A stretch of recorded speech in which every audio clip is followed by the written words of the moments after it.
He is brilliant. ஆனா அடிக்கடி ரொம்ப டயர்ட் ஆயிடுறான். லயன் டேட் சிரப் நோய் எதிர்ப்பு சக்தி அதிகமா இருக்கு. தினமும் 2 ஸ்பூன்.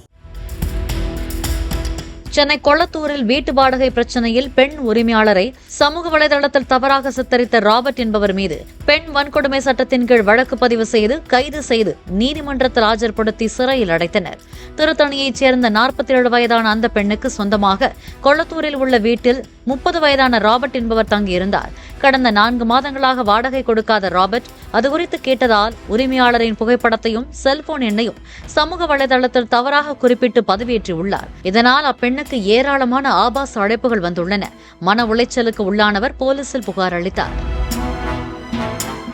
He is brilliant. ஆனா அடிக்கடி ரொம்ப டயர்ட் ஆயிடுறான். லயன் டேட் சிரப் நோய் எதிர்ப்பு சக்தி அதிகமா இருக்கு. தினமும் 2 ஸ்பூன். பிளே ஸ்டோர் மற்றும் ஆப் ஸ்டோரில் இருந்து பாலிமர் செயலியை QR கோடு மூலம் பதிவிறக்கம் செய்யுங்கள். செய்திகளை உடனுக்குடன் பெறுங்கள்.